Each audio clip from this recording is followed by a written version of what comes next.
야외 연합 예배를 드려서 아모스서에서 같이 여론을 봤지만 바로 그 전주에 우리가 요 사건을 봤었죠. 혹시 그때 사도행전에 나오는 안진뱅이를 고쳐주는 사건, 혹시 그때 여러분 제목 기억하세요? 보이지 않는 축복, invisible blessing, 그렇죠? 근데 사실 그때 제가 그 말씀을 드리면서 여러분 기억하실지 모르겠지만 제가 하나의 어떤 분의 유명한 말을 좀 인용했습니다. 그 말씀을 잘 인용해드리기 위해서. 근데 오늘은 또 오늘 본문 말씀이 그때와 연결되는 말들은 같이 봐야 돼요. 그래서 제가 오늘 본문을 사도행전에서 잡았는데, 오늘도 이 말씀을 잘 이해하기 위해서 여러분에게 말씀을 드리기 전에 한 말을 제가 인용해 드리겠는데, 제가 여러분의 과거에 한번 소개해 드렸던 글입니다. 그런데 이게 이 말씀이 잘 연결이 되기 때문에 제가 여러분에게 오늘 또 다시 소개해 드립니다. 이런 말이 있습니다. 재산이 많을수록 늙는 게 억울하고 인물이 좋을수록 늙는 게 더더욱 억울하다. 그다음에 육신이 약해지면 하찮은 병균마저 달려들고, 입지가 약해지면 하찮은 인간마저 달라든다. 좀 sarcastic한 표현이고 좀 그렇지만 어떻게 보면 시니컬한 그런 표현이 사실 맞죠. 과거에 제가 여러분에게 한번 소개해드렸는데요. 그 말은 뭐냐면, 그만큼 우리가 가지고 있고 우리가 자랑하는 그 무엇이 어떤 것이든 간에 그게 사실은 따지고 보면 그게 영원하지도 않고 진짜 강하지도 않다는 겁니다. 영속하지도 않다는 거예요. 내가 믿고 상당히 그래도 신뢰했고 내가 자랑할 수 있던 게 결코 절대적이지 않다는 거예요. 이게 예를 들어서 여러분, 우리 물론 헤브론 교회 특별히 여성분들은 정말 얼바인에서 소문날 만큼 미인들이시지만, 여기 예를 들어서 절세 미인이 있다고 한번 치십시다. 이게 절세 미인, 그야말로 시대를 초월한 미인이라고 내가 자부한다고 치십시다. 다른 거 없어요. 그분이 미인인지 아닌지 그걸 떠나서 자기가 그렇게 생각한다 해도 제가 개런티합니다. 몇 년만 지나보세요. 그냥. 그리고 10년만 지나고 다시 만나보세요. 아무리 예쁘고 정말 절세의 미인이라고 해도 10년, 20년만 그냥 지났다가 다시 보면 그거 다릅니다. 그러니 얼마나 억울하겠어요. 시간 가는 게 억울한 거지요.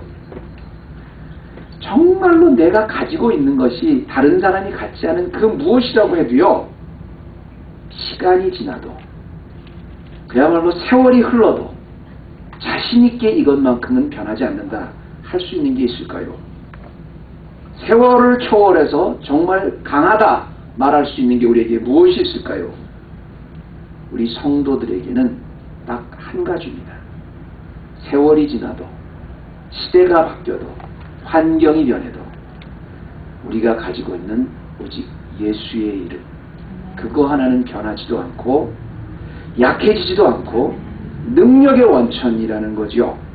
지난 시간에 우리가 안진뱅이가 고침을 받은 사건을 통해서 여러 가지 사건을 조명해 봤는데, 그때 이제 보이지 않는 축복이라고 왜 제가 말씀을 드렸냐면, 사실 우리가 보이는 축복, 안진뱅이가 일어났다는 그런 보이는 축복보다 더 중요한 축복이 뭐냐면, 안진뱅이가 보이지 않는 축복을 많이 받았는데 그 이유는 왜 그러냐면, 그때가 마침 성전 시대에서 교회 시대로 넘어갈 바로 그 사건이었기 때문에, 성전 시대에서는 도저히 경험할 수 없었던 그런 축복을 안진뱅이가 교회 시대였기 때문에 받았다. 이건 보이지 않지만 보이는 축복보다 훨씬 더 위대하고 크다, 이렇게 말씀을 드렸는데, 그 보이지 않는 축복의 가장 중심에는 딱 하나였습니다.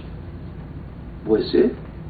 예수 그리스도 이름이었어요. 금과 은 나 없어도 내게 있는 건 네게 주니 곧 나사렛 예수의 이름으로 일어나 걸어라. 그 예수의 이름 하나 있었어요. 이게 교회 시대의 진짜 축복의 핵심이었다는 말씀입니다. 그래서 안진뱅이를 일으켰어요. 다들 놀랬죠. 교회 시대에서만 일어날 수 있는 엄청난 이런 축복을 베드로와 요한이 일어나니까 사람들이 얼마나 놀랐겠습니까? 그래서 베드로와 요한 주위로 사람들이 몰려듭니다. 그리고 과연 어떻게 해서 이런 일이 일어났는가? 너 이렇게 하지 마라! 막 이런 반대가 있었는데요. 그때 이제 베드로와 요한이 딱 중심에 서서 내가 어떻게 해서 이걸 일으켰다 하고 설교를 하기 시작합니다. 그리고 그 설교를 막 하는데 우리가 그 설교의 내용을 지난번에 다 보진 않았습니다만 우리가 말씀을 이해하기 위해서 제가 여러분에게 꼭 강조하고 싶어서 오늘도 이 말씀을 본문을 잡았는데 베드로의 이 설교를 보면요 딱 하나입니다. 어떻게 해서 이게 가능하느냐? 너 왜 이런 일을 했느냐? 너 이런 일 다시는 하지 말아라. 그 모든 일에 대해서 베드로와 요한은 딱 한마디로 정리해서 이렇게 얘기합니다. 내가 이렇게 가능하게끔은 내가 아니다. 너희가 반대하고 너희가 끝끝내 못을 박았던 예수 그리스도 그분이 이렇게 하게 했다. 그리고 예수의 이름을 거기서 증거하는 거예요.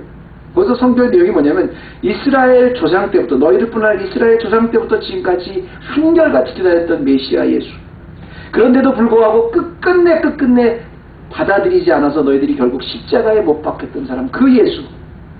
그런데 그 십자가에 못 박혀서 죽었는데도 3일 만에 다시 부활해서 우리에게 성령을 보내주신 그 예수.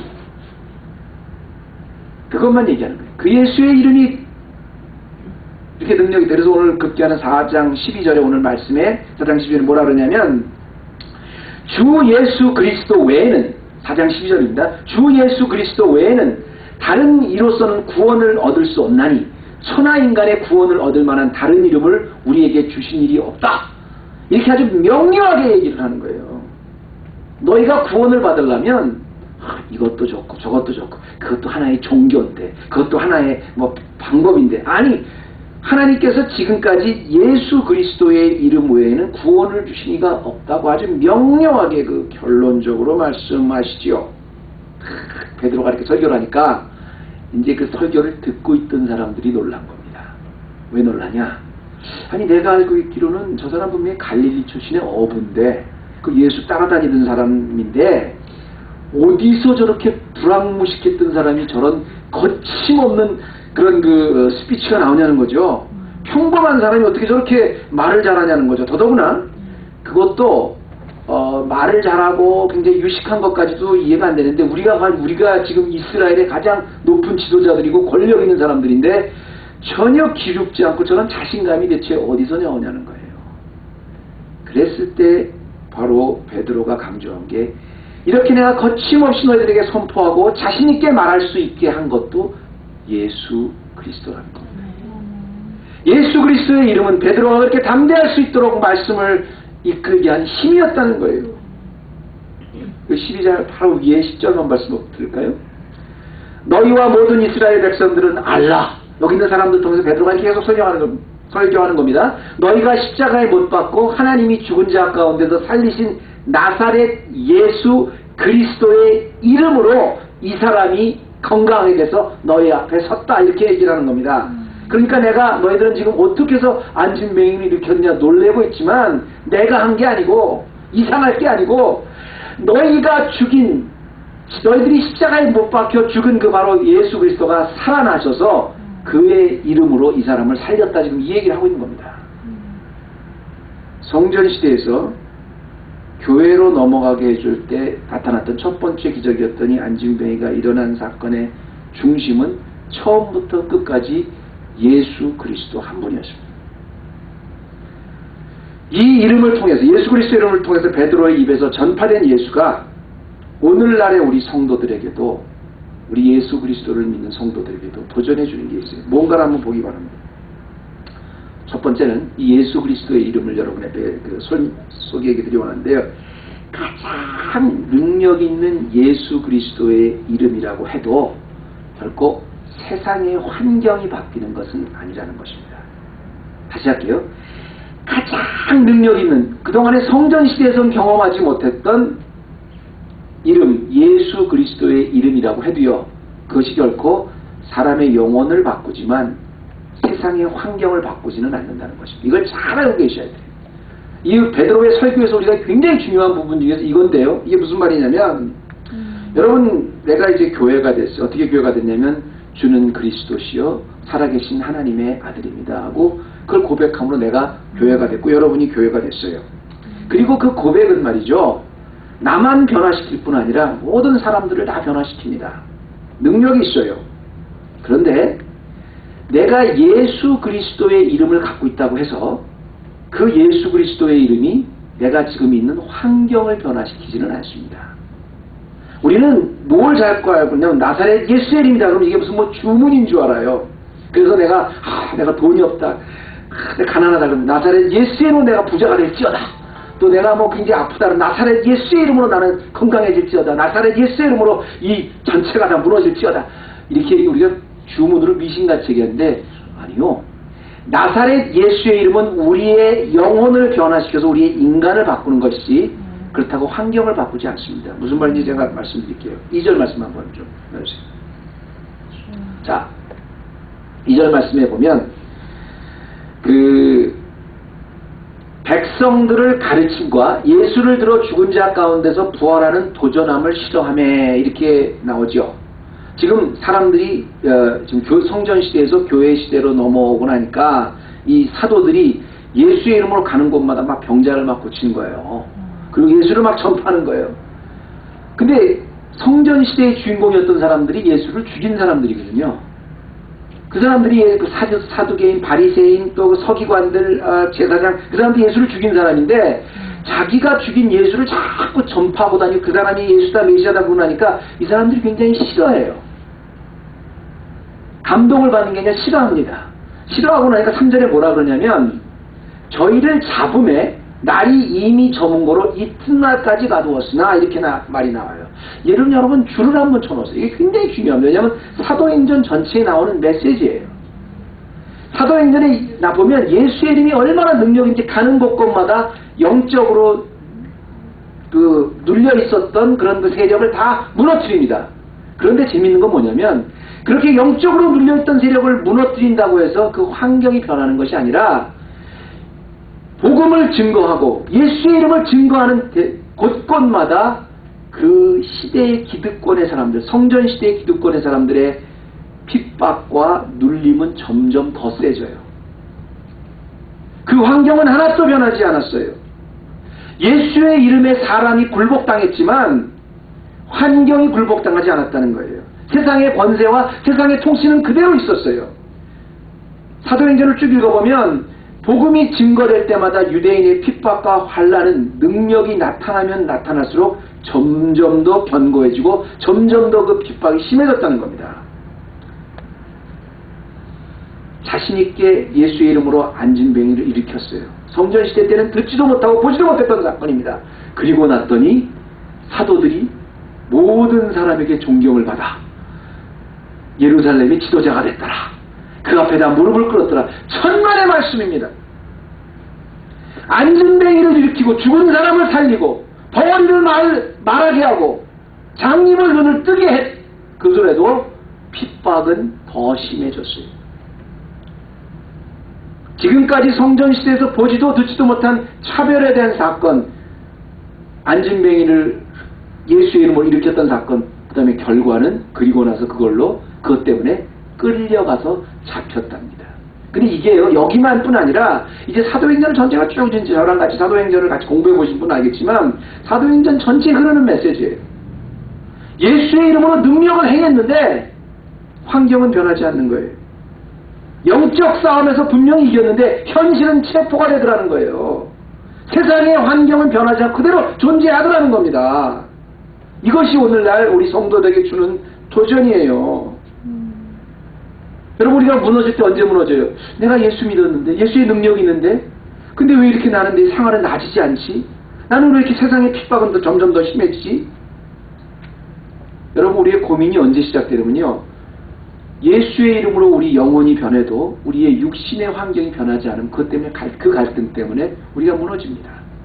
그런데 사도는 안진뱅이를 일으켰는데도 그 결과는 잡혀갔더라.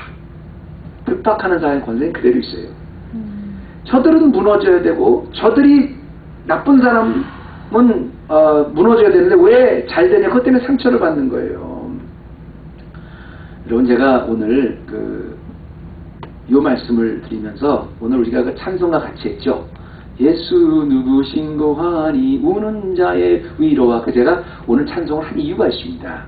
제가 선교사님 한 분을 소개해 드리려고 제가 급찬송을 했는데요. 뭐냐면 이제 1892년에 프레드릭 밀러라는 그 선교사님이 한국에 오시죠. 그런데 이제 한국에 선교사님 오셔가지고 이름도 그 밀러니까 민노아라고 자기가 바꿔요. 그 민노아 선교사는 한국 그 기독교에서 굉장히 유명하신 분인데요.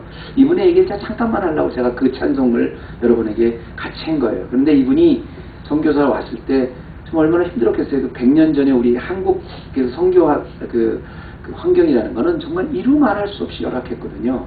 외롭고 힘들고 그다음 위생 환경이라는 거 말도 못했습니다. 그때 이제 하나님께서 소망을 주기 위해서 6년 만에 이 선교사님 민노아 선교사님 부부에게 하나님이 생명을 주세요. 그래서 선교 온 지 6년 만에 아들이 납니다. 근데 그 아들이요 얼마나 좋았겠어요. 그 이국 땅에서 선교를 하면서. 근데 아들이 희한하게 하나님이 6년 만에 기쁨으로 주신 아들이 8일 만에 죽어요. 옛날에는 선교사들 굉장히 많이 선교사일 뿐만 아니라 미국에서도 그랬어요. 애기 놓다가 죽는 게 제일 많이 죽었습니다. 근데 그렇게 위생적 환경이 안 됐으니 저희 간호원도 계시지만 8일 만에 죽어요. 얼마나 답답하겠습니까? 그래서 그 시리를 안고 또 계속 선교를 하는데 하나님께서 6년 만에 주셨던 아들을 데려가셨는데 3년 만에 다시 사모님이 임신을 해요. 3년 만에 다시 또 아들을 주십니다. 재밌는 건 뭐냐면 선교한 지 10년 됐죠. 재밌는 건 뭐냐면 그 3년 만에 주신 아들 때문에 기쁨을 찾으려고 했는데 그 낳자마자 하루 만에 그 아들을 또 데리고 가세요. 이 선교사님이 얼마나 그 상심을 하셨겠습니까? 근데 이 선교사님의 상심은 거기서 끝나지 않습니다. 하루 만에 데려가는 아들. 6년 전에 그렇게 데려가시더니 3년 전에 그렇게 또 데려가시더니 하루 만에 되는 그 아들 보고 이 사모님이 너무 힘들어 하시다가 사모님도 풍토병에 걸려서 1년 만에 사모님도 죽습니다. 그러니까 10년을 거쳐서 아들을 주신 2명 8일 만에 1일 만에 데려가고 사모님도 1년 만에 하나님 데려갔어요. 그러니까 우선 이 선교사님은 그렇게 열심히 복음을 증거했는데 하나님이 선교사님한테 이렇게 하니까 주위에 있는 사람들이 이해를 못하는 거예요. 그 충북 지방에서 선교를 하셨다는데 주위에 있는 사람들이 선교사님한테 그러더래요. 도대체 당신은 우리한테 이렇게 와가지고 당신의 애를 다 희생하고 이렇게 주는데 당신이 믿으라고 그러는 그 예수라는 사람은 도대체 누구길래 당신은 이렇게 힘들게 합니까? 그런 사람들이 우리한테 믿으라고 그럽니까? 이때 선교사님이 그 사람들 선교를 말로 예수님은 이런 사람입니다. 예수님은 여러분을 구세주입니다. 알아듣겠습니까? 제가 그때 시를 씁니다. 그리고 시를 써서 곡을 붙여요. 그리고 그것이 오늘날 찬송가가 됐습니다.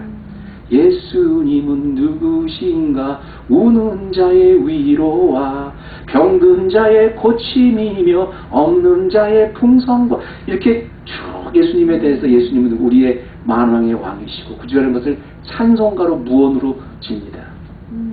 여러분 제가 왜 오늘 이 말씀을 드리냐면 민노아 선교사님, 프레드릭 밀러 선교사님 정말 그분이 선교할 때 당시의 환경은 그렇게 열심히 성령 충만에 선교했지만 환경은 전혀 변하지 않았습니다. 전혀 더 악해졌어요. 나빠졌어요. 그런데 예수님은 누구신가? Who you ask me is Jesus. 그 이름 때문에 예수에 대한 이름 때문에 소망이 있었고 그 예수에 대한 이름이 오늘 우리 그 민노아 선교사님 지었던 선교지역뿐 아니라 우리나라를 살린 거죠. 이게 다 오늘날 우리들이 다 그 열매를 맺는 거 아닙니까? 예수의 이름이 바로 이런 거예요. 예수의 이름을 가졌다고 예수의 이름은 무슨 어떤 여러분이 말한 것이 주문이 아닙니다. 주문이 그거 환경을 변화시키는 게 아니에요. 그러나 영혼을 변화시킵니다. 두 번째입니다. 예수의 이름을 가지고 있다는 것 자체가 세상에 영향을 미치는 주인공이라는 소리. 우리가 보통 연극하면 저도 연극을 과거에 조금 했습니다만은 연극하면 주인공이 있고 그 다음에 조연이 있죠. 세상에 여러분은 분명히 말합니다. 여러분은 주인공입니다. 왜냐하면 영향을 미치기 때문에 그래요. 누구보다 어떤 사람이 줄 수 없는 가장 큰 영향을 미치는 주인공이에요. 복음은요. 세상의 성전 시대에는 복음은 영향력인데 세상에 어떤 영향력도 복음만큼 큰 영향력은 없어요. 근데 여러분들은 다 예수의 이름을 가졌기 때문에 주는 그리스도시요 살아계신 구주이십니다. 나의 구주십니다. 고백한 예수의 이름을 소유하고 계신 분이기 때문에 세상이 미칠 수 없는 가장 큰 영향력을 미치는 사람들입니다. 그리고 이 영향력은 그냥 사람들의 정신을 좀 바꾸는 게 아니라 이 사람의 일생을 살리기도 하고 일생을 죽이기도 해요. 여러분의 영향력이 일생에 가장 주위 사람들의 가장 큰 영향력을 줍니다. 다시 말하면 내가 주인공이구나. 내가 영향력을 가진 주인공이구나. 복음 때문에. 그 말은 뭐냐면 내가 무너지면 뭐예요? 세상의 주인공인 내가 무너지는 거예요. 내가 가정에서 내가 무너졌다.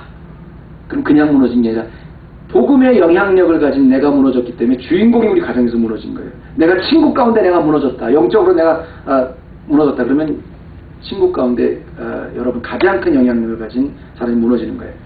자, 여기 보면요. 제가 우리 5절 말씀 한번 볼까요? 지금 여기 베드로의 이야기를 듣고 있는, 베드로의 설교를 듣고 있는 사람들을 이렇게 쭉 사도행전 저자는 나눴는데요. 한번 제가 보여드릴게요. 그 5절 보면 이튿날에 잘 들으십시오. 관원과 장로와 서기관들이 예루살렘에 모였는데 이렇게 나옵니다. 근데 6절에 그 이름이 나와요. 뭐냐면 대제사장 안나스, 가야바와 요한과 알렉산더 및 대제사장의 문중이 다 참여하며 이렇게 나옵니다. 5절과 6절 말씀 여러분 한번 잘 들으세요. 우리 베드로와 요한이 있는데 5절 다시 관원과 장로와 서기관들. 근데 그 이름은 뭐냐면 알렉산더, 아나스, 가야바, 알렉산더 다 모였다 그랬어요. 그 만중이 다 모였다 그랬어요. 그럼 이게 뭐냐면요, 여러분. 이 사람들의 그 사도행전 저자가 이렇게 쭉 얘기하고 있는 게 뭐냐면 지금 이 사람들의 존재는 그때 당시 유대 당시 당대에 가장 영향력이 큰 사람들입니다. 권세가 있는 사람들이에요. 다시 말하면 이 사람들이 뭐냐면 산헤드린 공회원들이 다 모였는 거예요. 산헤드린 공회원이란 누구냐면 구약시대 때부터 쭉 내려오는 기간인데 예루살렘이 이제 AD 70년에 멸망하지 않았습니까? AD 멸망할 때까지 그 존속한 유대인들의 최고 기관인데 제가 오늘 칼럼에 그 대법원에 관한 이야기를 좀 썼습니다만, 그래서 좀 썼습니다만, 우리 사법부의 최고 기관은 대법원이잖아요. 또 우리 행정부의 최고는 대통령이고요. 그 다음에 또 입법부의 최고는 우리 또 그 세네트, 또 컨그레스, 국회 아닙니까? 그런데 국회와 사법부와 입법부 전체를 다 통과하는 최고의 기관이었었어요. 그러니까 유대 사회에서는 뭐냐면 이 사람들이 결정하는 게 곧 유대의 법이었습니다. 그래서 대제사장 한 명과 바리새인 서기관들의 그 신분으로 된 사람 70명이 모든 나라의 결정을 다 하는 거예요. 그러니까 그때 당시 유대인으로서는 최고의 권력이죠. 예수님도 죽여라. 저 사람 우리 유대교의 그 적이다, 죽여라, 그렇게 결정을 내린 사람이 산헤드린 공회원들이거든요. 법뿐 아니라 종교, 문화, 모든 것을 다 의결할 수 있는 그런 기관이었었어요. 그런데 그 앞에 서 있는 베드로와 요한은, 지금 이 설교를 하고 있는 베드로는 누구냐면 갈릴리 출신, 그때 당시에 조금 무시하는 지방이었습니다. 갈릴리 출신의 그것도 불황무식한 어부들이에요. 이 평민이 권력의 가장 높은 70명들 앞에 딱 서 있는 거예요. 재밌는 건 뭔지 아십니까? 유대인을 완전히 들었다 놨다 할 수 있는 최고의 영향을 미칠 수 있는 그 영향력 있는 산헤드린 앞에서 갈릴리 출신의 어부 한 사람이 전혀 꿀리질 않는 거예요. 그리고 이 사람이 뭐가 무서운지 이 사람을 계속 공격하는 거예요. 이 사람들을 계속 잡으려고 그러고 공격하려고 누르려고 그러는 거예요. 그리고 말하는 게 뭐냐면 제발 너 이거 예수 그리스도에 관한 이야기 더 이상 하지 말아라. 계속 그러는 거예요. 무슨 말이에요? 베드로와 요한이 대단한 게 아니라 그가 증거하는 예수 그리스도를 정하지 말라는 거예요. 왜? 그 영향력이 너무 크니까. 7절 말씀 볼까요? 사도들 가운데 세우고 너희가 무슨 권세와 네 이름으로 이 일을 행하였느냐? 이 사람들이 권세가 어디 있어요? 이 사람 능력이 어디 있어요? 근데 예수 그리스도 복음의 능력이 얼마나 큰지 그 영향이 미치는지 사람들이 너무너무 많아지니까 17절 말씀 한번 볼까요? 17절 말씀해 보니까 쭉 베드로가 설교하는 17절 말씀해 보니까 이것이 민간에 더 퍼지지 못하게 저희를 위협하여 이후에는 이 이름으로 아무 사람에게도 말하지 말게 하라. 예수의 이름이 얼마나 능력이 큰지 아무것도 아닌 자기네들하고 비교해보면 아무것도 아닌 사람들이 증거하는 그 예수의 이름이 너무너무 많이 사람들한테 퍼지니까 하지 못하게 위협을 합니다. 그러니까 지금 오히려 유대의 가장 권력을 가지고 있는 최고의 영향을 미칠 수 있는 이 권력자들 70명이 베드로라는 평범한 어부 출신의 무식한 어부 한 명에게 너무 초조해하고 당황하는 거예요. 이 사람이 뭐가 그렇게 무섭겠어요? 이 사람이 뭐가 그렇게 두렵겠어요? 이 사람은 별거 아니고 어부고 무식한 사람인데 그 사람이 증거하는 예수의 이름이 너무 큰 영향력을 가졌기 때문이었습니다. 여러분, 내가 세상에 왜 주인공이냐면요, 복음의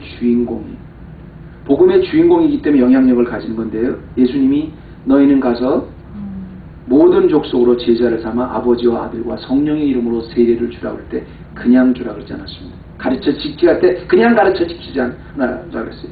내가 하늘과 땅의 모든 권세를 너에게 준다 그랬어요. 베드로는 아무것도 아니었지만 하늘과 땅의 모든 권세를 받았기 때문에 결국은 이 사내들인 공회원이 당할 수가 없었던 겁니다. 그래서 복음이 예루살렘을 넘었죠. 결국은 그 복음이 유럽을 정복하지 않았습니까? 유럽의 최정상이었던 세계의 중심이었던 로마를 정복하지 않았습니까? 내가 예수의 이름을 믿는다 갖고 있는 동안 내가 땅과 하늘의 주인공이 되는 겁니다. 세상의 주인공이 되는 거예요. 비록 환경은 변하지 않지만 거기에 엄청난 영향을 미쳐요. 그 이름 예수 때문에 그렇습니다. 저는요, 사실 목회자들 또 평신도들도 그렇습니다만 또 큰 교회 목회자들이 어떤 사건이 나서 이렇게 간음 사건에 연루됐다 이렇게 될 때마다 참 두려운 게 있어요. 왜 그러냐면 가장 가슴 아픈 건 뭐냐면 그겁니다, 여러분. 주인공일 때 주인공의 이름이 더럽혀지기 때문에 제가 가슴이 아픈 거예요. 여러분 그거 아십니까? 죄송하지만 제가 목회자지만 교회에서는 우리를 쓰러뜨리려, 우리가 교회가 무너지다, 사탄이 무너지려 하면 제일 쉬운 게 뭐냐면 거기 교회 영적 지도자를 쓰러뜨리면 제일 쉬워요. 교회가 그만큼 영향을 많이 받으니까. 내가 서 있는 자리, 내가 서 있는 가정, 내가 서 있는 환경, 내가 서 있는 직장, 내가 존재하고 있는 그 가족 안에서 내가 주인공이기 때문에 사탄이 나를 무너뜨리면 제일 무너지기가 쉬워요. 그리고 제가 여러분 앞에 그렇게 한번 오늘 말씀드릴게요. 우리 사탄한테 한번 여러분이 그렇게 한번 고백해 보세요. 내가 이래봬도 주인공이다. 왜? 여러분 잘나서 주인공이 아니에요. 내가 순종한 이름 예수 그리스도 안에 그 예수 그리스도 이름이기 때문에 내가 이 세상의 주인공이, 그리고 여러분이 존재하는 것 자체로 영향을 미치는데 그 영향은 사람의 인생을 살리기도 하고 죽이기도 합니다. 내가 구원받아서 그리스도인 됐다, 살리는 거예요. 내가 결국 복음을 몰랐다, 죽이는 거예요. 이렇게 무서운 영향력을 행사합니다. 세 번째, 마지막입니다. 예수의 이름이라는 것은, 예수의 이름의 담대한 힘의 근원은 그 이름을 체험한 사람만이 알 수 있습니다. 잘 들으세요. 체험한 사람만이 그 이름을 알 수 있어요. 그냥 아는 게 아닙니다. 우리가 이제 베드로가 이렇게 계속 기탄 없이 이야기하는 걸 보니까 이 사람들이 너무너무 답답한 거예요. 하지 말아라, 하지 말아라. 그랬더니 17절에 이렇게 말하죠. 18절은 더 강하게 얘기합니다. 뭐라 그러냐면 그들을 불러 경계하여 도무지 예수의 이름으로 말하지도 말고 가르치지도 말라, 이제 이렇게 나옵니다. 그럴 거 아니에요. 이 사람들은 별거 아닌데 이 예수 이름을 말했다면 그 영향이 얼마나 큰지 사람들한테 영향을 미치는 거예요. 절대 말하지 말라, 그러지 말라. 그랬더니요, 그 다음에 베드로가 또 요한이 대답할 거라되 하나님 앞에서 너희 말 듣는 게 하나님 말씀 듣는 것보다 옳은가 니네가 판단하라. 약올리지 않겠습니까? 그 사람들이 하는 거예요. 다시는 내가 놔줄 테니까 예수의 이름 말하지도 말아라. 이렇게 했거든요. 그리고 이 사내들인 공회원조차 기적이 막 일어나고 있기 때문에 I know something's going on 알았어요. 그런데도 그 사람들은 받아들이지 못했지만 그러니까 제발 말하지 말라 그랬는데 그때 베드로가 하는 말이 하나님 앞에서 너희 말을 들어야 되겠냐? 아니면 나는 성령을 통해 성령님이 임재하셔서 하나님 말씀인데 하나님 말씀을 들어야 되겠냐? 이렇게 얘기를 합니다. 그러면서 20절에 아주 그 유명한 말씀을 하죠. 우리는 보고 들은 것을 말하지 아니할 수 없다 하니 for we cannot help speaking about what we have seen and heard. 지금 이게 베드로와 요한이 자기 선택에 의해서 하는 게 아닙니다. 이걸 할까 저걸 할까 생각해서 하는 게 아니에요. 그 예수의 이름을 체험하고 나니까 그걸 직접 보고 그분이 살아나신 그 볼 보니까 자기네가 전하지 않을 수가 없다는 거예요. 저는 이 말씀을 보다가요, 그런 생각이 났어요. 우리가 정말로 하나님의 말씀, 예수의 이름을 체험하면서 그 녹아지면요, 성령이 충만하면, 하나님 말씀에 충만하면, 성령 충만은 말씀 충만인데, 우리가 그 말씀을 충만하면 우리가 증거하지 않으려고 해도 않을 수가 없어요. 내가 그걸 나타내지 않으려고 않을 수가 없어요. 하나님의 말씀을 들어서 이렇게 내 영혼 골수를 쪼갰다 그러면 나에게 증거하는 담대함이 안 생길 수가 없다는 거예요. 여러분, 에레미야가 하나님의 말씀을 증거하다가 막 수염도 뽑히고 막 온갖 진짜 그야말로 진짜 그 수모를 타당하지 않습니까? 그때 에레미야서 그 20장 9절에 보면 이제 에레미야 스스로가 그래요. 너무너무 지긋지긋해서 하나님 말씀도 너무 핍박을 받으니까 내가 다시는 이제 하나님 말씀 전하지 않겠다. 내가 선지자지만 다시는 전하지 않겠다. 근데 안 할 수 없는 상황을 그렇게 얘기하잖아요. 에레미야 20장 9절에 보면 내가 다시는 여호와를 선포하지 아니하며 그 이름으로 절대 말하지 아니하리라 하면 나의 중심이 뭐예요? 불이 붙는 것 같아서 골수에 사무치니 답답하여 견딜 수가 없나이다. 이게 예수의 이름을 체험한 사람들의 특징입니다. 우리가 기뇨스코, 하나님을 아는 거, 하나님을 만나는 거 그냥 내가 성경에 보니까 하나님이 계시는구나. 우리 목사님 말씀 들어보니까 하나님이 계시는 거 아니라 내가 정말 말씀을 통해서 예수 그리스도가 나에게 체험된 그 사람은 말을 안 할 수가 없어요. 핍박이 와도 내가 다시는 여호와를 선포하지 않는다 그래도 이름으로 말하지 않는다 그래도 답답해서 견딜 수가 없는 거예요. 성령의 충만함을 입은 예수의 이름의 능력을 체험한 사람들은 가만히 있을 수가 없습니다. 내가 하는 게 아니기 때문에 안에서 불이 나. 제가 여러분 앞에 물어볼게요. 여러분 예수 그리스도 이름 만나서 그런 burning desire가 있으십니까? 예수를 그렇게 믿었는데도 없다는 건 뭐냐면 그 이름을 아직 체험하지 못했다는 거예요. 예수가 누군지 정말로 인격적으로 만나지 못했다는 거예요. 그냥 환경에서 왔다는 거죠. 마지막 제가 일러스트레이션 하나 오늘 말씀을 좀 마칠게요. 제가 유튜브에서 받는 건데요. 일본의 어떤 기자가, 여러분에 한번 제가 나눴던 걸 거예요. 일본의 기자가, 그러니까 한국 기자가 아니라 일본 스포츠 기자가 이야기한 걸 봤는데, 그 한국과 일본을 통틀어서, 아시아를 통틀어서 가장 유명한 영향력을 많이 미친 실력 있는 축구 선수가 누구냐? 그러니까 다른 사람은 가마모토라고요, 박지성, 어떻게 나오는데, 제일 딱 한 사람은 누가 뭐라 해도 차범근이다, 이렇게 얘기를 해요.